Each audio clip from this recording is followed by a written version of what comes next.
పెద్ద ఆయన్ని పట్టుకుని ముగ్గురే కనపడుతున్నారు, ఇక్కడ ఏదో అన్యాయం జరిగిపోతుంది అని మాట్లాడి ఈయన ముసుగుప్పుడు నేను పీకెత్తాను, ఆ ముసుగు వెనకథలు ఏముందో మీరు చూద్దరు. కానీ ఇండస్ట్రీస్ మినిస్టర్ వెళ్ళి ఫౌండేషన్ వేయడం, ఎంఓఏలు చేయడం చూసామా ఈ రాష్ట్రంలో? ఎడ్యుకేషన్ మినిస్టర్ వెళ్ళి ఇండస్ట్రీస్ ఫౌండేషన్ చేస్తాడు, ఇండస్ట్రీస్ యొక్క ఎంఓఏలు చేస్తాడు. నీకేం సంబంధం? నీకేం, నీది కాదు కదా అధికారం. నువ్వు చీఫ్. ఇప్పుడు మీరు ఐఏఎస్ ఆఫీసర్, మీరు వైఎస్ఆర్సీపీ కండువ కప్పుకున్నట్టు అడ్డమైన మాటలు మాట్లాడేయకూడదు. ఆయన విద్యాశాఖ మంత్రి మాత్రమే కాదు లోకేష్ గారు, ఐటీ శాఖ మంత్రి కూడా. ఆయన ఐటీ శాఖ మంత్రి కాబట్టి ఐటీకి సంబంధించిన ఆ పరిశ్రమలు ఏమొచ్చినా కానీ ఎంఓఏలు ఆయన చేస్తాడు. మీకు తెలిసి కూడా మీరు తప్పుదారి పట్టించేద్దాం జనాన్ని. ఒక ఐఏఎస్ ఆఫీసర్ని, అది కూడా నేను న్యూట్రల్ మ్యాన్ని, వైసీపీకి నాకు సంబంధం లేదు, నేను ఈ సమాజం కోసం వచ్చిన వాడిని అని మీరు ఇచ్చే బిల్డప్ కాస్త ఎక్కువైంది సార్, కాస్త.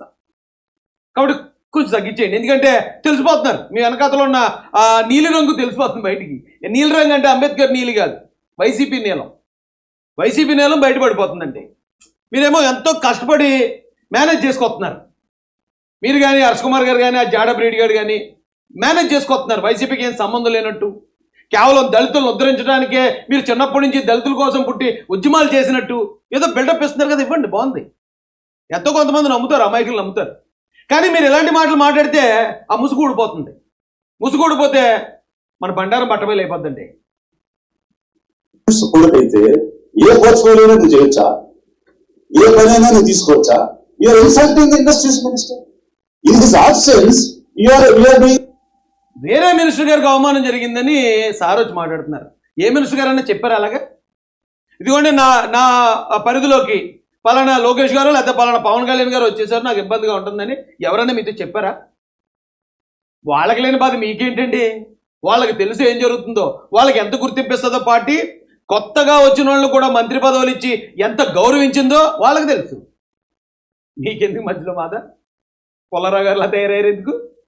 ఈ పొలాలు పెట్టే పని ఎందుకండి మీకు? Foundation you are undertaking MOUs. ఇది అతిక్రమణ కాదా? ఓకే, మీ ఆయన ముఖ్యమంత్రి అయితే అన్ని పోర్ట్ఫోలియో తీసుకో. ఆయన మాటలను మీరు గమనిస్తే లోకేష్ గారు ఆయన మంత్రిగా బాధ్యతలు చేపట్టిన తర్వాత ఇండస్ట్రీస్ అంటే ఎక్కువ పరిశ్రమలకి ఎంఓయూలు చేస్తున్నారు, అంటే ఎక్కువ పరిశ్రమలు తీసుకొస్తున్నారని ఆయన ఒప్పుకున్నాడు. కానీ ఆయన పెట్టకూడదు అందుకు వేరే వాళ్ళు పెడితే ఈయనకి హ్యాపీ, ఈయన పెట్టకూడదు. అంటే రాష్ట్రానికి ఎన్నో ఎంఓయూలు వస్తున్నాయి, ఎన్నో ఇండస్ట్రీలు వస్తున్నాయని ఒప్పుకున్నాడు. అవి కూడా పెద్ద ఇంపార్టెంట్ కాదంట. ఆ సంతకం మీరు ఎందుకు పెడుతున్నారు? ఆ సంతకం పలానోడు పెడితే నాకు ఇష్టం, పలానోడు పెట్టకపోతే నాకు ఆ ఇండస్ట్రీలే వద్దు. ఏం ప్రచారం చేస్తున్నారండి జగన్మోహన్ రెడ్డి గారు? భలే క్యారెక్టర్లు ఎన్నుకున్నారు మీరు కూడా. నీకుంది కదా అవకాశం, నీకుంది కదా, ఒక 15 నీ దగ్గర పెట్టుకో, లేదా 20 నీ దగ్గర పెట్టుకో. ఎవరు కాదన్నారు? డెమోక్రసీ ఎలా చేస్తుంది కదా, ముగ్గురే మంత్రులు పెట్టుకోవడానికి ఎలా చేస్తుంది, 25 నుంచి పెట్టుకోవడానికి అవకాశం లేదు. అంటే వీళ్ళందరూ డమ్మీస్, వీళ్ళందరూ నోరు లేని వాడు. అంటే స్లేవరీ అనేది ఏ స్థాయిలోనైనా ఉంటుంది అనే దానికి ఇది ఒక నిదర్శనం. మిగిలినటువంటి మంత్రులు కేవలం అలంకారమైనటువంటి పదవులను నిర్వర్తిస్తున్నారు. వారికి ఎవరికి కూడా నిర్ణయం చేసే స్వేచ్ఛ లేదు, డెసిషన్ మేకింగ్ పవర్ లేదు. ఓన్లీ పొలిటికల్ గా వారికి, వారి కుటుంబానికి, వారి చుట్టూ ఉన్నటువంటి సెక్యూరిటీ, వాళ్ళకి ఒక సెక్యూరిటీ, ఒక ఎస్కార్ట్, ఆ రకమైనటువంటి హంగులు ఆర్భటాలు అనుభవించడం తప్ప they cannot take any decision. So నిర్ణయం చేయలేని అధికారం ఉండినేమి మండి ఎందుకోసం? అది చాలా అంటే నాకు చాలా ఆశ్చర్యంగా అనిపించింది. అంటే ఇప్పుడే జస్ట్ ఈయన అంతరిక్షం నుంచి ఊడిపడినట్టున్నాడు. పాపం ఇక్కడ పరిస్థితులే తెలియవు ఆయనకి. అయితే ఆయన ఏమన్నాడు అంటే గౌరవనీయులైన మంత్రివర్యుల్ని డమ్మీలు అంటున్నాడు, స్లావరీ అంటున్నాడు, అంటే బానిసలు అంటున్నాడు. మరి ఒక బాధ్యత గల ఐఏఎస్ ఆఫీసర్ ఇప్పుడు అధికారంలో ఉన్న మంత్రుల గురించి అలా మాట్లాడకూడదనే మినిమం ఆ జ్ఞానం కూడా ఇందులో కనపడలేదు నాకు.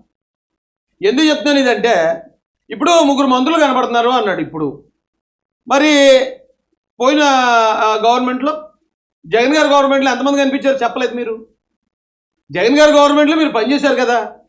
ఇక్కడ ఒకవేళ మీ మాటే కరెక్ట్ అనుకున్నా కూడా ఒక సీఎం గారు, ఒక ఐటీ మినిస్టర్ గారు, ఒక పంచాయతీరాజ్ మినిస్టర్ గారు కనీసం కనపడుతున్నారని నువ్వు అని ఒప్పుకున్నావు.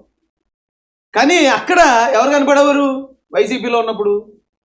ఎవరు చూసినా సజ్జల రామకృష్ణారెడ్డి గారే. హోమ్ మినిస్టర్ ఆవిడ పెట్టాలి ఇది ప్రెస్ మీట్ అంటే సజ్జల రామకృష్ణారెడ్డి గారు మాట్లాడతారు. ఇండస్ట్రీస్ మినిస్టర్ పెట్టాలంటే సజ్జల రామకృష్ణారెడ్డి గారు.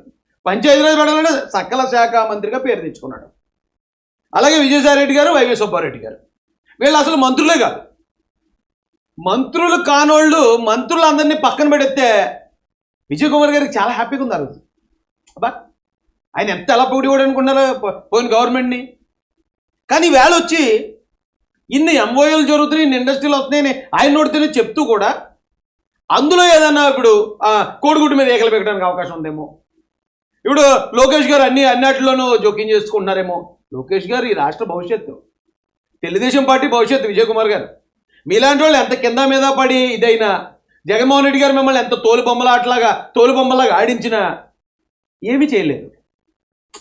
కాగల కార్యం అందరూ నెరవేరుస్తారు అన్నట్టు లోకేష్ గారు ఖచ్చితంగా భవిష్యత్తు, ఈ రాష్ట్ర భవిష్యత్తు, తెలుగుదేశం పార్టీ భవిష్యత్తు ఆయనే. అయితే మరి ఈయన ఇంతలా చెప్తున్నాడు కదా, మరి గత ప్రభుత్వంలో ఎంత గొప్పగా మాట్లాడేసి ఉంటాడు. ఇక్కడ డైరెక్ట్ ఇన్ని వర్గాల మంత్రులు వచ్చి వాళ్ళందరూ కూడా వాళ్ళ శాఖలు నిర్వహిస్తున్నప్పుడే ఈయన ఇంతలా మాట్లాడాడంటే గతంలో అసలు ఏమీ లేదు, పరిపాలన లేదు. ఒక సీఎం గారు, ఒక వాలంటీర్, పైన సీఎం కింద వాలంటీర్, మధ్యలో ఇంకెవరు లేరు. మరి అలాంటప్పుడు ఈయన ఎంత ఘోరంగా ఫైట్ చేసి ఉండాలి వాళ్ళ మీద. ఏం చేశాడు చూద్దారండి.